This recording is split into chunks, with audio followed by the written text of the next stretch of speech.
Tippy time, my Damies, Top Cat here, and welcome back to the channel. Today we are back inside the Crucible on our Solar Hunters, and we are using an exotic I haven't really used in some time now. The Frosties aren't all that exciting generally, but what they can do this season is a little bit exciting.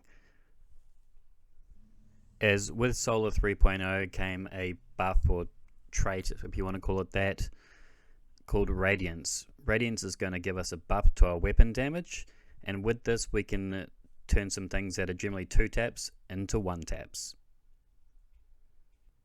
So the Frosties come with a armor perk called Rapid Cooldown, gives us increased grenade, melee and dodge regeneration whilst we're sprinting. Dodging also increases our sprint speed. The reason for the Frosties is I want to use Acrobatics Dodge. This has a larger base cooldown, but this dodge is extremely strong. We do a little front flip and it's going to send out a little shockwave that gives myself and anybody else in the pulse wave Radiance. And Radiance is the cornerstone of this build. It empowers all our weapons and makes them that much stronger, which changes a lot of weapons TTKs. Being that this is such a strong buff, Bungie have smartly made the cooldown very high, but the Frosties are going to help bring that down. When we're running, we're going to get our dodge ability a lot sooner, and this will help us have a lot better uptime with this buff. If you run all the fragments and mods that I show you, you're going to take that base cooldown from 122 to approximately 15 seconds, and we're also going to bring our Radiance time up to about 15 seconds. So very strong build. Highly recommend you give this a go. And let's face it, with Stompy's taking a nerf rule, all us hunter mains are looking for a different exotic to run and give a go, and this is a very good option. I'm pairing this with the Strident whistle. My one here is draw time, elastic string, straight fletching, moving targets, but the main thing we want here is harmony. Now harmony also comes on the wolf tone, but we want it on the Strident as this is a solar weapon, and we can chain Radiance buffs with a solar weapon. So I get my last word kill, do my little dodge, and now with the harmony and the Radiance buff, 200, 200, I'm just dropping people, and every time I get a kill with this, it's pushing my Radiance up. This build has a serious amount of stopping power. It's nice not having to run special all the time as well. Last word is a very good close range weapon, which I like. You can also use Ace of Spades as another great option for a primary, as you'll be getting the 2 taps all the time with this Radiance build. But for me, last word and the Strident whistle has been amazeballs. Other solar weapons you might want to take a look at are the Vex and the Taraba, both extremely strong with this Radiance build. But the whistle, I like bows, and being able to legit one-shot people, oh, there's something special about it. Lovely. 200.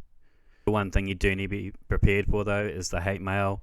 I ran this build for a day and yeah, got plenty of it, so you need to be aware of that. You're going to need your on your mark solar aspect. As we're dodging, often we're going to get our increased weapon handling and reload. Very good for hot swapping and bow and last word gunplay. Knocking down, this is going to make our super better, and it's also going to refund our melees. Ember of Singeing, our class ability recharges faster when you scorch targets. This applies for the knife. Ember of Imperium, soul and weapon or ability final blows extend the duration. This is one of the reasons we're using a Strident. Ember of Solace, Radiant Restoration, effects are applied, have increased duration. Thanks to Flip here and Alizé, done some tests, and this Radiance and Harmony combination will one-shot a Guardian in most situations. It won't one-shot if they have an overshield or if they have 100 resilience, but it will one-shot a 90 resilience Guardian. We are also going to be using Ember of Torches to make our knives radiant. That's just another way to keep that Radiance up if you don't quite have your dodge back. And I'm using Ember of Combustion just to make my supers a bit more explosive, and it gives me a little bit of a strength boost as well. I'll be using the proximity throwing knife primarily. Although this knife by itself won't get a kill, it'll do around 124 damage, I think it is, with the contact and the explosive damage. But it is a lot better at applying Radiance, being that you just need to do a little bit of damage to get the Radiance buff itself. And the crux of this build is getting your Radiance as often as you can.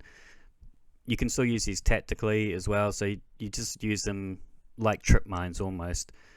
But they are still deadly. They still do half a Guardian's health, so they are strong. But if you want that instant kill, you can always go for the weighted throwing knife. These knives offer a lot more stopping power, and they will guarantee you the one-shot kill if it is precision. If not, body shot is just as strong as any regular knife. But so precision is the key with this thing, but it will refund you regardless of Radiance.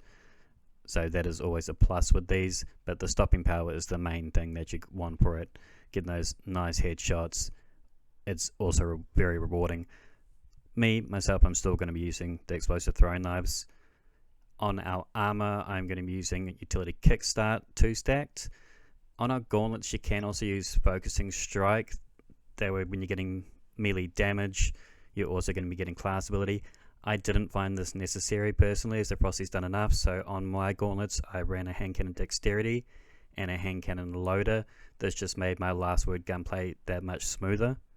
I'm using hand cannon targeting, radiant light on my chest piece, and unflinching bow aim. Powerful friends, may as well chuck a hand cannon holster in there, not that they do all that much. Classy restoration is a must this season, why would you not be using it? You compile all this together and we've got to build that duels well at close range, great stopping power at close, mid and long range. The Radiance uptime is extremely easy to get, and quite often if you get sent back to spawn, by the time you run back up to the fray and the conflict, you got your dodge back again, so this is up all the time. And it's not hard just to run against the wall if you're just that fraction short, you know, like we used to do with the old Geomags. Just run up against the wall and it'll just top your dodge ability back up again. And that way you got that brutal hop swap bow when you need it. 200 dead as a doornail. Anyway, my damies, I hope you liked this one. I really enjoy using this and I'm going to be using it a lot this season, I'll tell you that now. But if you liked it, please chuck a like. If you really liked it and you're new, please consider chucking us a sub. The bulk of my Solo 3.0 builds should be on my channel by now. We're going to primarily focus on weapons and weapon crafting for the rest of the season. Comment down below if you've got any questions or just want to chat. And until next time, tippy time, my damies. What a tie. He's the most tip-top.